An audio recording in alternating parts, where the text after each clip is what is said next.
Yo voy a hablar de lo que yo creo, de la pregunta que nos acaban de hacer, ¿no? De cuál sería, digamos, mi pensamiento con respecto al plebiscito. ¿Te parece bien? Lo que yo creo. Es casi una repetición de lo que yo le dije a Julio Sánchez hace 2 días y que algunas personas aquí no oyeron, pero es que uno en 2 días no puede cambiar de pensamiento, ¿verdad? Uno en 2 días no puede cambiar de pensamiento. Entonces yo lo que voy a decir es básicamente lo que le dije a Julio con otras cositas. Yo voy a votar el sí, lo he dicho públicamente, lo dije en mi clase, se lo dije a mis alumnos, lo digo en la universidad, lo digo en las emisoras, lo he dicho ya como 4 veces en las emisoras. Los personal del ejército sabe que yo voy por el sí, lo retirado. Por eso es que algunos me han declarado traidor a la patria. Muy pocos, yo sé que muy pocos. Y esos pocos que piensan así no cuentan realmente en el pensamiento militar. Quería decirles eso. El pensamiento militar hoy retirado es casi un pensamiento mucho más allá que escéptico, es un pensamiento casi como agnóstico, ¿no? O sea, no información, no conocimiento. Eso es lo que significa agnóstico. No tengo conocimiento, no tengo información. No tengo conocimiento, literalmente hablando.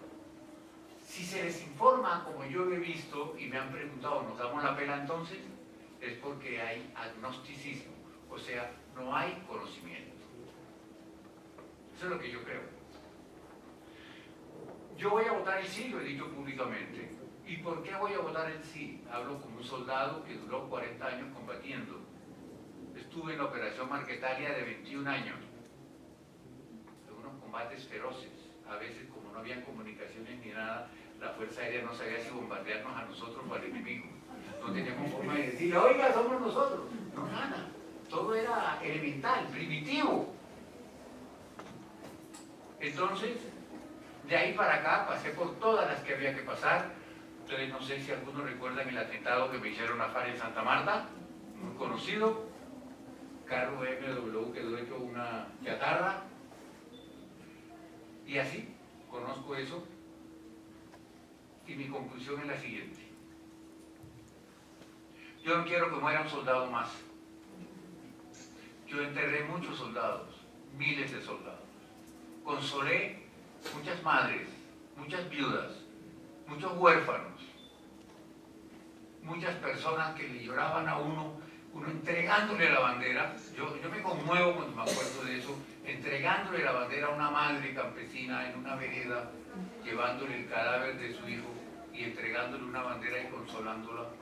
Y gente tan modesta, tan conforme, que lo único que le pedían a uno era ayúdeme mi teniente o mi coronel, o que uno fuera con el velorio, entonces llevarle los vasos, el tinto, las sillas, y a organizarle todo, llevarle en el helicóptero en cura.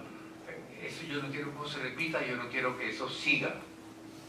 Cuando uno va al batallón de sanidad en Puente Aranda, ve más de 1000 soldados, jovencitos en muletas, ciegos, sordos, discapacitados, con un estado de ánimo formidable, una actitud hacia la vida. Dice que solamente quieren recuperarse para ir a volver a combatir, porque esa es la clase de ejército que tenemos, ¿no? Entonces, yo no quiero que muera un soldado más, en resumen, primer punto. Segundo punto, no quiero tampoco que muera un colombiano más ni un campesino más. También me tocaron muchas al respecto.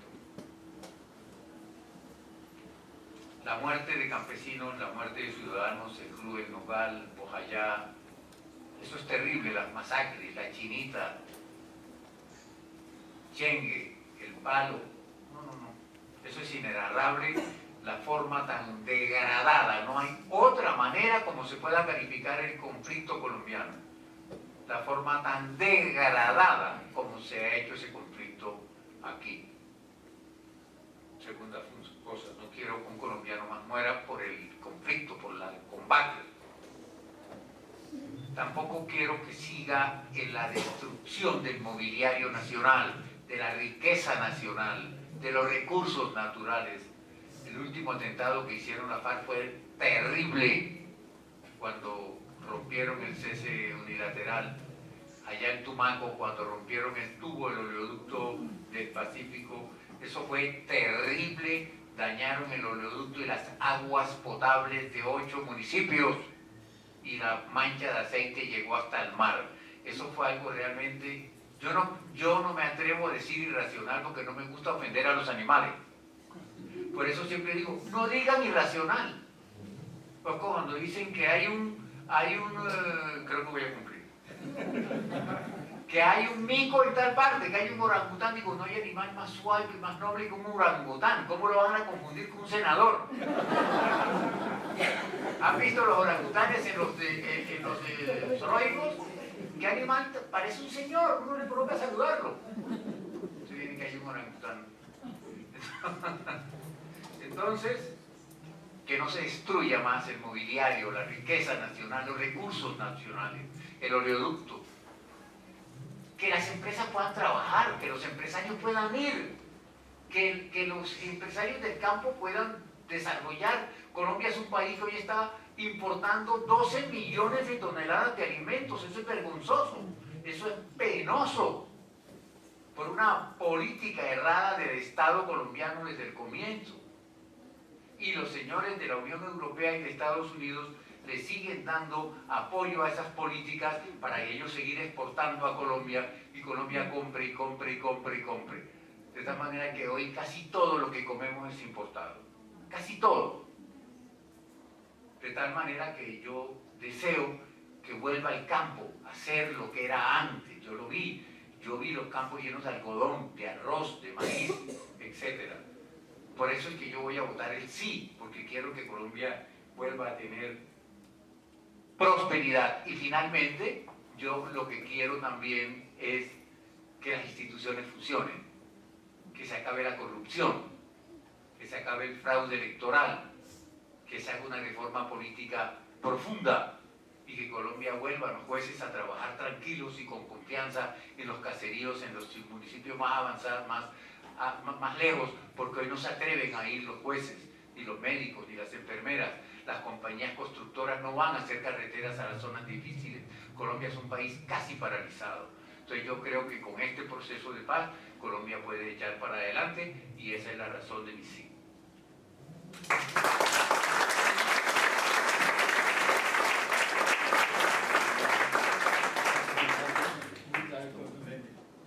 Por eso soy traidor a la patria.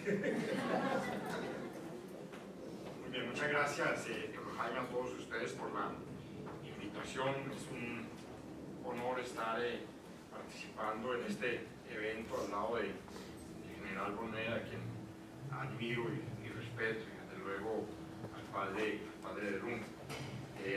Tanto Boneda como de Luna tienen una connotación humanista que desde luego yo valoro, pero un poco voy a enfrentarme a este tema de una manera diferente, en un ángulo diferente.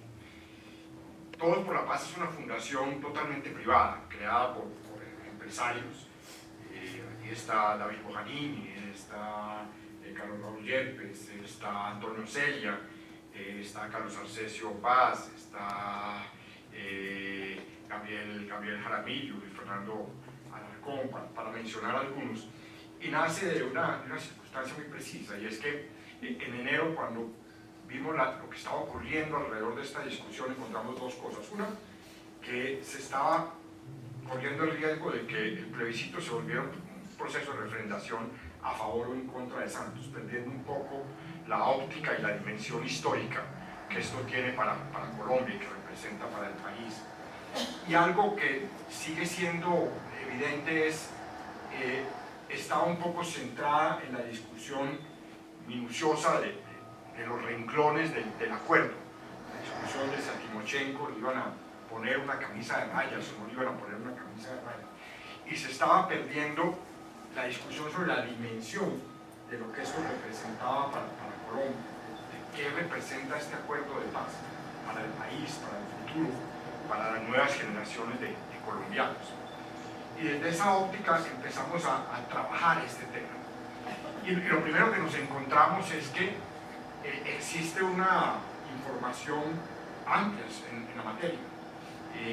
De hecho, la Universidad de los Andes, a través de la Facultad de Economía, ha venido trabajando sobre el tema de los costos de la violencia, ha venido produciendo una cantidad de estudios importantes sobre eso.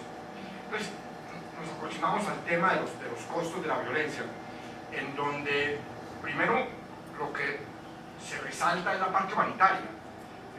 220.000 personas que han fallecido, 80% de ellos civiles, 27.000 secuestrados, 8.000 personas afectadas, mutiladas en minas quebrapatas, 7.000 de ellos soldados de la patria, más de 6 millones de desplazados en un país de 44 millones de habitantes. Eso es un horror desde el punto de vista humanitario, y eso justificaría en sí mismo cualquier proceso de paz.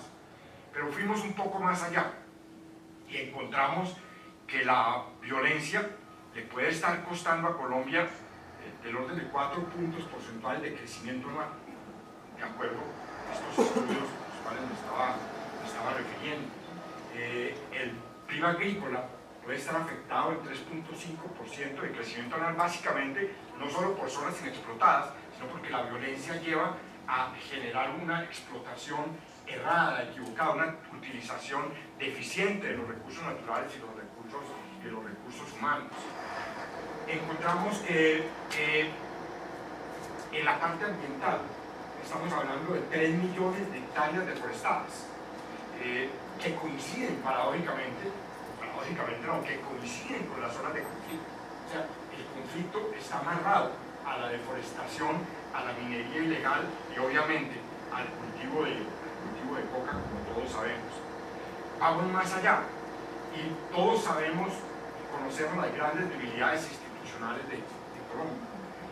Creemos que buena parte de esas debilidades institucionales, que pasan por la corrupción, por la falta de legitimidad política, por la falta de legitimidad a nivel de alcaldías y departamentos, etc., pasa de alguna manera, está asociado con el narcotráfico. Y creo yo, y obviamente el general Bonell me dirá si estoy cometiendo un absurdo, hay un hilo conductor en ese tema del narcotráfico. No son los únicos narcotraficantes, desde luego, pero en toda esa estructura de generación de valor del narcotráfico está presente la FARC, en toda esa cadena logística a través del territorio nacional, y por lo tanto enfrentar la FARC, o derrotar la FARC, o eliminar la FARC del panorama sería un elemento importantísimo para enfrentar esos temas institucionales. Si uno ve esos costos, puede aproximarse a los beneficios. Obviamente no es un espejo, no hay tal de que vamos a crecer 4% más anual, pero los ejercicios que se han hecho desde el punto de vista econométrico, con la universidad, y en adición al estudio y al análisis de lo que ha pasado en otras geografías, con procesos similares a este, demuestran que la economía podría estar creciendo 2% más desde el punto de vista potencial, 2% anual, al año más de lo que crecemos hoy. Eso es una oportunidad infinita de desarrollo económico y de desarrollo social, una oportunidad desde luego que nosotros debemos ver como empresarios, pero que la sociedad no puede desperdiciar desde el punto de vista social. Les pongo una cifra en contexto. Cada punto adicional de crecimiento puede estar generando entre 150 y 200.000 empleos adicionales. O sea, estamos hablando de un potencial de crecimiento anual en empleo del orden de 300.000 empleos. No somos tan ingenuos como para pensar que el 3 de octubre, si gana el sí, la economía va a crecer 2% más. Estoy hablando de oportunidades, estoy hablando de opciones, de sueños, de esperanzas reales que han ocurrido en otros países. Y obviamente eso viene cargado de retos, eso viene cargado de temas por hacer, de tareas que tenemos que adelantar en todos los frentes. Tareas en el frente de seguridad. Yo creo que no hacemos nada si esos territorios y esos espacios que deja la FARC no los copamos de manera inmediata para evitar que los tome el ELN o las bandas criminales y las bandas de narcotraficantes, y ahí el Estado y el Ejército tienen un gran reto. tenemos grandes retos en lo institucional y lo político. Tenemos que ser capaces de derrotar y superar los problemas de corrupción que están rodeando hoy la vida política. Y tenemos grandes retos en lo económico. Primero, generar unas reglas de juego estables para la inversión, superar el problema tributario que tenemos enfrente. Yo espero que la reforma tributaria que viene ahora sea una reforma que facilite y sea amigable a la inversión. Nuevamente, el canal de transmisión de todo este proceso entre acuerdos, entre oportunidades y realidades, termina siendo la inversión. Regulación que permita la explotación del suelo agrícola inexplotado en Colombia y que coexista la pequeña propiedad con la gran propiedad. Metiéndonos en el tema del plebiscito, acá hay algo que es importante, y es que desde hace muchos años todos los gobiernos buscaron y han buscado un acuerdo con las FARC. Por primera vez en la historia estamos ante la posibilidad real de que ese acuerdo se constituya en realidad, de que esa conversación se transforme en realidad. Primero, porque la correlación de fuerzas con las FARC hoy está a favor del Estado, y es el resultado de todos los gobiernos anteriores, y en particular es el resultado del esfuerzo de nuestras fuerzas militares. Hoy podemos hacerlo, y eso se traduce en algo, y es que tenemos una agenda acotada. Acá no estamos hablando de los cambios en las instituciones, ni de las grandes reformas constitucionales, como nos explicaba ahora el padre Ruiz. Acá tenemos unas agendas acotadas en puntos discutibles y en puntos concretos que se pueden convertir en realidad. Yo desde luego me he tomado la tarea de leerme las 290 y pico de páginas de esta vaina. Yo no sé si estos señores se van a ganar el premio Nobel de la Paz, lo que estoy seguro es que no se van a ganar de literatura. Es una cosa espantosa. Yo creo que eso se va a poder escribir en 50. Pero bueno, eso es lo que quedó. Pero no hay nada ahí que comprometa el orden institucional y constitucional de Colombia. Nada ahí que comprometa la democracia. Nada ahí que comprometa la libertad privada y el capitalismo como orden económico que nosotros estamos defendiendo. Todo está lleno de cláusulas de control. No hay reformas constitucionales en el acuerdo. Todo tiene que pasar por el Congreso, que es el que hace las reformas constitucionales en Colombia, y por el Congreso, que es el que desarrolla las leyes en Colombia. Todas las leyes tienen que ver con el Congreso. Y no solo eso, todas, tanto las reformas constitucionales como las reformas legales, tienen que pasar posteriormente por la Corte Constitucional. Ese es el orden institucional que tenemos hoy. Las reformas se están aprobando en donde se tienen que aprobar. Así tengamos unos procesos de fast track. Me refiero a 3 puntos específicos. El tema agrario. El tema agrario es un tema aplazado en Colombia. Ese tema realmente es una tarea que nosotros hemos debido ejecutar durante muchos años y que no hemos ejecutado. Generar esa justicia en el campo, darle a esta gente oportunidades de educación y salud a nuestros campesinos, posibilidades de desarrollo económico. En el tema de la justicia se habla de impunidad. No creo que eso exista. Las explicaciones están al orden del día. Pero además yo me hago una pregunta. ¿Impunidad es la que tenemos hoy? En Colombia 9 de cada 10 asesinatos quedan en impunidad. Esto lo que va a permitir es generar una nueva estructura que permita enfrentar la impunidad. Y se habla de los miedos. Y realmente cuando uno dice, ¿por qué será que hay alguien que es capaz de decir que no? Aparece el tema de que es que estos tipos van a ganar las elecciones. Y yo me pregunto, son 16.000. Hoy en día hacen política, pues la hacen con armas, que la hagan con megáfonos mejor. Y yo creo que tenemos menos riesgo de que tomen el poder si lo hagan con megáfono, porque tiene un discurso totalmente crónico.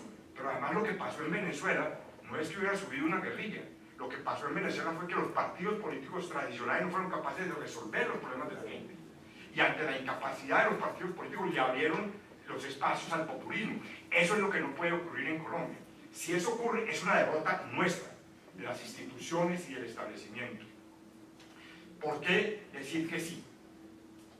Primero, es un tema ético, es un tema de solidaridad, es un tema ético frente a los colombianos que están muriendo, frente a los colombianos que están enfrentados a la violencia. Y con respeto, con el general Bonet, es un tema ético frente a nuestras fuerzas militares. Este es el gran triunfo de las fuerzas militares. Los militares luchan es para llegar a la paz, no para masacrar al adversario. Y hemos llegado a la paz por ellos. Hemos llegado a la paz por nuestros héroes, que siempre reconocemos al final de año de todas maneras. Pues tenemos que reconocerle eso, sellando y refrendando este triunfo con el sí el próximo 10 de octubre. Eso es lo que ellos se merecen y eso es lo que ellos esperan de la ciudadanía. Es muy fácil desde Bogotá decir, no, es mejor que los militares y los campesinos de Colombia se sigan matando en el campo mientras nosotros acá vivimos en la tranquilidad, porque tenemos miedo de que estos tipos suban al poder. Entonces la manera para evitar que estos tipos hagan política es que tengamos 25.000 muertos al año, que tengamos yo no sé cuántos mutilados, que tengamos no sé cuántos campesinos en la pobreza y afectados por la violencia. Este es un buen acuerdo, este es el mejor acuerdo posible. Eso de que se va a negociar el acuerdo, eso no existe. Este es el mejor acuerdo posible, no es el final, es el principio. Y acá lo que se derivan son tareas y acá lo que se derivan son obligaciones hacia el futuro. El no realmente no es una opción. Lo que tenemos que hacer es construir sobre estos acuerdos una sociedad mejor.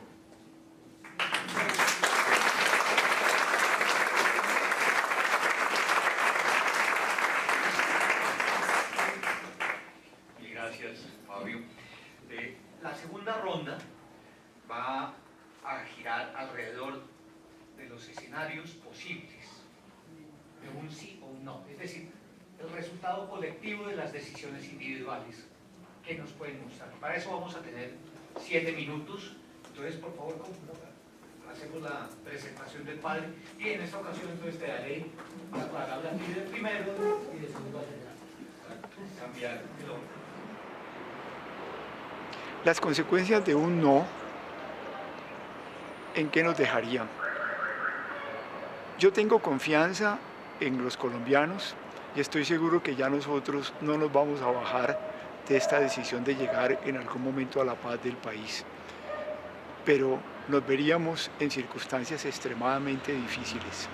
Las FARC va a saber que los acuerdos que hasta este momento se han hecho quedan completamente olvidados, no valen, porque han sido depositados en la voluntad del presidente y el presidente queda completamente desautorizado para continuar con ellos y sabemos que el equipo de negociaciones del presidente se retira. Por otra parte, es posible que algunos de los hombres que estuvieron en Cuba justamente por esta transformación profunda que ocurrió allí quieran continuar en la paz, pero tendrá que ser después de reacomodamientos muy fuertes. Las bases de las FARC todas, que saben que ahora que ninguna de las concesiones alcanzadas valen y que todo hay que volverlo a repensar, que saben que el cese al fuego bilateral que se había aprobado hace 22 días termina y que ha sido tan importante. Ustedes bien saben que en lo que va corrido este año hemos tenido solamente 6 soldados muertos y 12 policías muertos, la mayor parte muertos por el ELN. Pero antes veníamos con 2.000 y 2.200 golpes al ejército por año y esto se vuelve a recrudecer. Por otra parte, que todos estos acuerdos que habíamos hecho en las comunidades, esta manera nueva de transformar los campos de coca para reconstruir el mundo campesino, todo esto se termina. ¿Qué quedará en los territorios?